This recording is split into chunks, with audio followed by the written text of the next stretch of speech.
మహిళల T20 world cup లో భారత జట్టు పాక్ పై ఘన విజయంతో సెమీస్ ఆశలను సజీవంగా ఉంచుకుంది.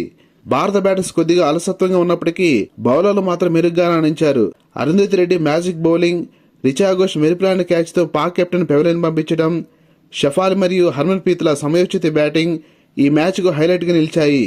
న్యూజిలాండ్ పై పరాజయంతో ఒత్తిడిలో ఉన్న భారత మహిళలు చిరకాల ప్రత్యర్థి పాక్ పై విజయమే లక్ష్యంగా ఆచితూచి ఆడారు.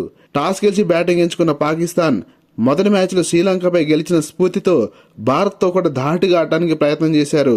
కానీ భారత బౌలర్ల ముందు వారి ఆటలు సాగలేదు.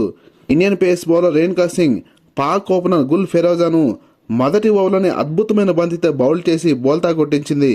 మరోపక్క దీప్తి శర్మ మరియు అరుంధతి రెడ్డి చెరో వికెట్ పడగొట్టి పాక్ ను మరింత ఒత్తిడిలోకి నెట్టారు. 33 పరుగులకి 3 వికెట్లు కోల్పోయిన పాకిస్తాన్ ను మిడిల్ ఆర్డర్ బ్యాటర్ నిదాదార్ మరియు ఓపెనర్ మునిబాలి ఆదుకునే ప్రయత్నం చేశారు. 17 పరుగులు చేసిన మునిబాలిని శ్రేయాంక పాటిల్ స్టంపౌట్ రూపంలో వెనక్కి పంపితే అరుంధతి రెడ్డి పదునైన పేస్తో తన దాడిని కొనసాగించింది. అయితే పాకిస్తాన్ కీలక ఆల్రౌండర్ మరియు కెప్టెన్ అయిన ఫాతిమా సనా 2 బౌండరీలు కొట్టి మంచి ఫామ్ లో ఉన్న వేళ Indian wicket keeper Richa Ghosh ఒక అద్భుతమే సృష్టించింది. ఫీల్డింగ్ లో కొంచెం తడబడి నిరుత్సాహంతో ఉన్న ఇండియన్ స్పిన్నర్ ఆశా శోభన వేసిన 14వ ఓవర్ చివరి బంతిని లూపీ బంతిగా సంధించింది. ఆ బంతిని భారీ షాట్ ఆడడానికి ప్రయత్నం చేసిన పాక్ కెప్టెన్ బ్యాట్ కు బంతి ఎడ్జి తీసుకుని వికెట్స్ కు బాగా దూరంగా వెనక్కి గాల్లో ఉన్న బంతిని షార్ప్ గా దూకుతూ సింగిల్ హ్యాండ్ తో రిచా ఘోష్ సూపర్ క్యాచ్ అందుకుంది. ఈ వీడియోను చూసిన ప్రేక్షకులు రిచా ఘోష్ ను లేడీ ధోనిగా పిలుస్తున్నారు. భారత బౌలర్లు క్రమం తప్పకుండా వికెట్లు తీయడంతో పాక్ 20 ఓవర్లకు 8 వికెట్లు నష్టపోయి 105 పరుగులు మాత్రమే చేయగలిగింది. అరుంధతి రెడ్డి 3 వికెట్లు తీసి టాప్ బౌలర్గా నిలిచింది. 28 పరుగులతో పాక్ బ్యాటర్ నిదాదార్ రాణించింది.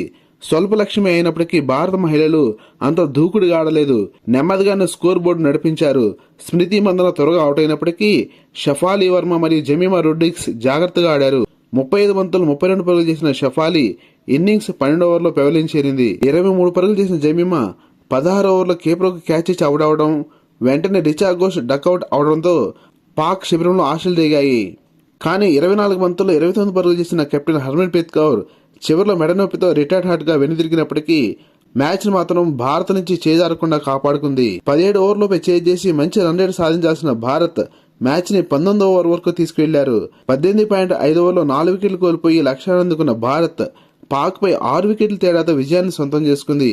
3 వికెట్లు తీసి రాణించిన Arundhati Reddy player of the match కి నిలిచింది.